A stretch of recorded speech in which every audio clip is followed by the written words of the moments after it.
Hi，你好，我係 Billy，係基督徒網絡嘅創辦人。喺今日談情說愛速成班第4課，教我如何分辨愛，我將會同大家探討下如何由相識變成相愛。咁認識啦，咁應該點樣發展呢？點樣先知道對方適合發展呢？同埋我會同大家講少少關於拍拖嘅基本法。好啦，認識咗啦，點樣發展呢？咁其實作為一個單身嘅弟兄或者姊妹其實去到集體嘅活動嘅時候好多時都好緊張嘅。但係無論你幾緊張都好都應該盡量喺集體約會裏邊表現自己。因為當人咁多嘅時候個個都係單身，個個都係基督徒，咁點解要揀你啊？咁所以就要喺約會裏邊表現自己啦。咁你可以盡量嘗試喺集體約會裏邊同其他人多啲交談啊。不妨講多少少自己嘅工作啊，或者係自己嘅興趣啊。如果你覺得有啲乜嘢係你值得講多啲嘅，就盡量講啦。因為喺集體嘅約會嘅裏邊如果你唔講多啲自己嘅嘢咁你唔打開自己多啲咁人哋好難去到了解你嘅。咁最好就分享多啲譬如係你哋大家共同嘅興趣啊咁樣。咁當你分享咗興趣之後就可以相約後續嘅約會啦。譬如你發現對方都喜歡打羽毛球喎，而你又喜歡打羽毛球嘅，咁就約佢去打羽毛球啦。又或者打保齡啊，或者去參觀博物館啊，參觀下科學館啊，都係好嘅後續約會嚟嘅。咁除此之外就係盡量將集體約會升級去到單獨嘅約會啦。咁人多啊手腳亂啦，係咪？咁人咁多，你點樣可以同對方交心其實就好困難嘅。咁你話初我哋約後續約會約啲集體約會都係好嘅。咁但係慢慢你應該喺認清目標之後你就要約一啲單獨嘅約會。咁但係請你記住喎，唔好太早決定拍拖喎。單獨約會唔代表追求嘅，可能係互相認識下，互相講多少少深入啲俾對方知，等到對方可以決定你係咪適合長遠發展，而你亦都可以喺呢個過程嘅裏邊識多啲人去到擴闊生活圈子嘅。咁當你發現呢個未必係真係合適去到追求嘅，又或者未必適合你託付終生嘅，咁你可以考慮下將佢變做朋友啊，識多個朋友冇壞嘅。總之個重點就係唔好太早決定拍拖，唔好俾愛情嘅感覺沖昏頭腦啊。咁認清楚對方適合發展先至發展。咁我哋喺集體約會裏邊有啲咩應該做呢？咁譬如我哋要保持笑容啦，同多啲人傾偈啦。男士們應該有紳士風度嘅，而女士們可以俾男士發揮多啲。因為原來男士每日講嘢嘅説話嗰個字數大概係5000度嘅啫，而呢個女人可以每分鐘唔係每分鐘，係每一日可以講25000字嘅喎。咁如果女士們一味講男士冇機會講咁就冇辦法發揮咁你就唔知究竟呢個男士到底係一個點樣嘅人啦。咁好啦，多啲展現你嘅才華。如果你識唱歌嘅，約人去卡拉 OK 啦。如果你識彈吉他啊，你識打鼓啊，咁你約人去夾下 band 都唔壞嘅喎。識跳舞約去跳舞啊，打保齡、打羽毛球，全部都係可以表現你才華嘅機會嚟嘅。咁仲有喺言語之間你要帶出你嘅好處啦。咁自己讚自己就比較醜怪啦，但係如果你有意無意咁講下，我平時都會做啲乜嘢啊？我喺呢方面都 OK 㗎，都做得幾好㗎咁樣。咁甚至乎俾人睇到你嘅才華咁最好啦。咁當你發現有啱合適嘅目標嘅時候係時候開始眉來眼去啦。因為眼神可以傳送好多嘅説話嘅。咁有時唔使直接講嘅，望多兩眼，對方自然 feel 到㗎啦。咁同埋你可以feel 到之後就多啲嘅深入交談。咁深入嘅交談可以係講多少少，譬如平時喜歡做啲咩啊，不如一齊去啊。咁打蛇隨棍上喎，記得盡量將集體約會升級做單獨約會。咁點先知對方係適合長遠發展呢？其實都不外乎觀察同埋問嘅啫。咁有時我哋睇就基本上觀察我哋大概都知人品㗎啦。所謂咧 how you do anything 咧 is how you do everything。咁啊見微知著。咁咧我哋有時睇啲小動作啊，又或者我哋咧睇一啲咧基本嘅即係待人接物嘅態度咧，其實你都估到佢大概人品㗎啦。咁咧甚至乎咧我哋可以問㗎喎，點樣問咧？但係記住千祈唔好好似盤問式咁樣發問，即係唔好話喂你屋企有幾人啊？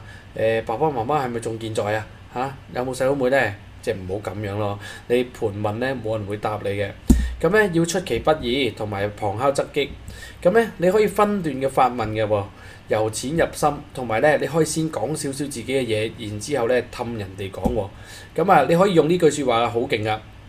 話時話，咁啊話時話你屋企有冇兄弟姊妹啊？話時話你即係咪同父母同住啊？定係自己住咧？嗱呢啲好好嘅開場白啊！咁啊講少少自己嘢，咁啊然之後咧再加埋咧呢啲譬如話時話，甚至乎講開又講啊！嗱咁啊呢個好好句嚟㗎。譬如講開又講啊！你平時中意做啲咩多啊？你放工放幾點㗎？哦，咁放工之後會去邊度玩咧？係嘛？幾好用啊！話時話同埋講開又講，咁應該要問啲咩呢？嗱，我哋呢要知道對方嘅原生家庭狀況啦。譬如佢父母仲健在嘛？譬如佢哋父母同佢之間嘅關係如何啊？有冇兄弟姊妹呢？會唔會仲係同父母同住呢？問下佢工作狀況啊。譬如佢喺咩公司做嘢啊？咁你都要留意下佢職位係咩喎？主要嘅職責係咩呢？咁可能佢喺匯豐銀行做嘅，不過佢係做打雜嘅。咁啊，同佢喺一間好細嘅一人公司做，不過佢做老闆，咁啊完全係唔同嘅嘢嚟㗎，係咪啊？咁啊問多啲係醒啲啊！咁啊同埋你問下佢使唔使 OT 啊？係咪要常常輪班啊？星期六日有冇假放啊？咁呢啲都係一啲好嘅問題嚟嘅。咁啊同埋問下佢生活狀況啊，譬如佢平時點過啊？放假會去邊啊？有冇參加啲咩定期嘅活動啊？有冇養寵物啊？嗱，如果你對貓狗敏感或者你好驚佢哋嘅，咁你最好唔好揾一個養寵物嘅人啦，因為咧大部分人咧都唔願意放棄佢哋嘅寵物嘅。咁好啦，譬如信仰狀況啦，我哋都可以問下喎。譬如佢信咗幾耐啊？佢參與程度啊？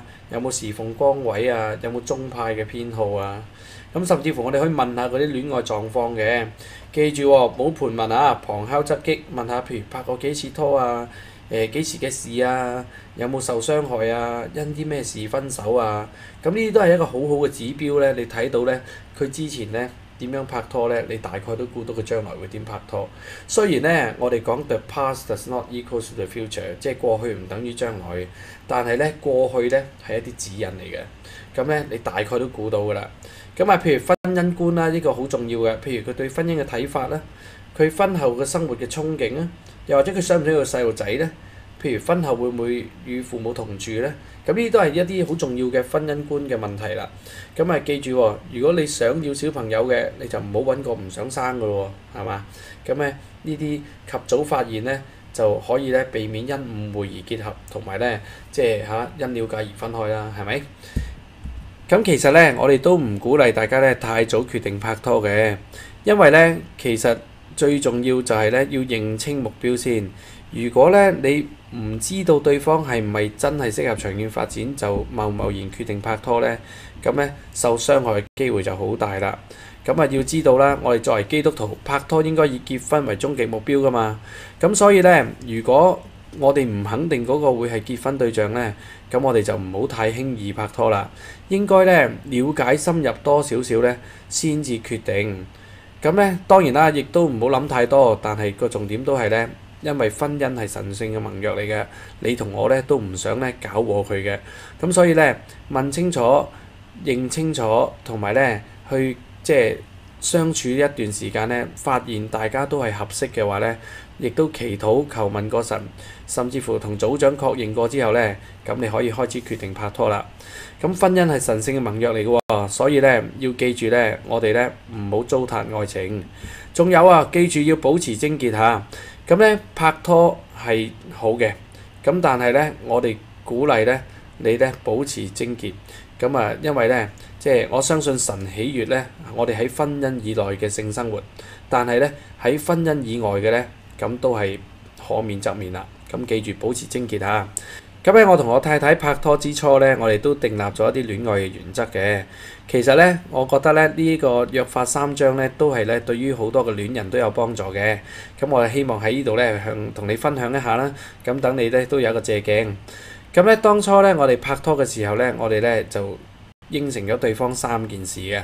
咁第一件事咧就係咧，我哋決定咗要多啲嘅溝通。其實咧多啲嘅溝通咧可以解除好多嘅誤會啦，同埋咧可以咧令到咧大家咧多啲嘅體諒，同埋咧多啲嘅支持嘅。咁喺啱啱拍拖嘅時候咧，當然好甜蜜啦，又溫馨啦，係咪啊？咁頭3個月咧，無論對方做啲咩咧，你都覺得好可愛嘅。咁但係咧3個月之後咧，其實愛情嘅感覺咧就會慢慢咧消磨嘅。咁咧而兩個人如果要繼續決定繼續落去嘅話咧，其實係仲有唔係3個月，係3年、30年，甚至乎咧50年，係咪啊？咁咧要一齊度過咧，其實就要多啲嘅溝通。咁咧其實咧冇人係完美嘅，只有咧就係咧你願唔願意接受嘅啫。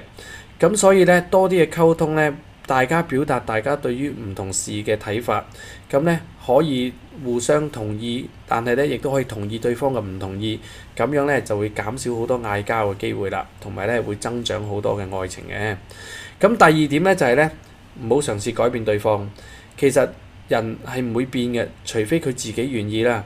咁所以咧我哋咧就唔好嘗試改變對方。所謂3歲定80，其實好多人嘅性格由3歲去到80歲都係一樣噶啦。如果你指望對方改變嚟遷就你呢，咁不如呢就嘗試咧改變自己咧去到遷就對方啦。咁呢，記住，所有嘅改變都應該由自己開始嘅。咁呢，我哋呢明白到對方係一個點樣嘅人呢，我哋呢唔改變佢，我哋遷就佢呢，咁拗撬自然就少啲啦。咁呢，愛情呢就自然會多啲啦。咁我哋約法3章嘅第3章咧就係咧有火嘅説話我哋唔講出口嘅。咁其實兩個人要喺埋一齊咧，有唔同意見嘅時間咧，絕對係有機會嘅。咁最重要就係咧，唔好俾含有怒氣嘅説話講出口啊，因為傷害咧係好容易造成嘅，但係要修補就好困難啦。同埋咧，記住兩個人咧，得一個人嗌交咧係嗌唔成嘅。咁所以咧，如果有火嘅説話唔講出口，快啲聽，慢慢的説咧，我哋咧可以避免好多嘅拗撬啦，同埋咧我哋咧可以避免好多嗌交嘅收場啦。咁所以咧，訂立呢個戀愛原則咧係好重要嘅。我哋咧嘅約法3章你可以借鏡啦，但係咧你都可以咧加一啲你哋自己嘅一啲規矩嘅。好啦，去到呢一度咧，談情說愛速成班咧，經已圓滿結束嘅。咁喺過去嘅4堂咧，我哋為你探討咗咧迎接愛情嘅預備啦，尋找配偶嘅旅程，從相識到相見，同埋咧呢個教我如何分辨愛。咁喺呢4堂裏邊咧，希望我哋俾到一啲基本嘅談情說愛嘅概念你啦，同埋咧一啲咧實用嘅技巧。咁我哋香港基督徒網絡咧係一個專為單身基督徒服務嘅交友平台。透過我哋平台咧，可以俾你咧揾到咧好多單身嘅基督徒弟兄姊妹。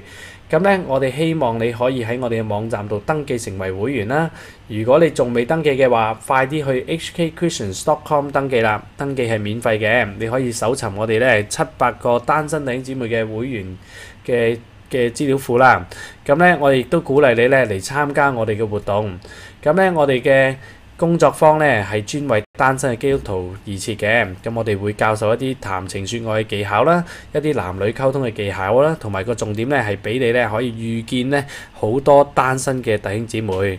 咁咧，我哋喺 Facebook 咧都有個 fan page 嘅喎。如果你仲未 like 我哋嘅 page 咧，請你去 facebook.com/Hong Kong Christians 喺個 fan page 裏邊咧，你會睇到好多我哋過去活動嘅花絮啦，同埋我哋未來咧一啲工作坊嘅時間同埋地點嘅。咁啊，如果你未去，好快啲去啦。咁希望咧神祝福你咧有一個幸福愉快嘅婚姻，亦都咧祝福到你咧有一個建立到一個咧神為你預備嘅基督化嘅家庭。喺呢度，我祝福你。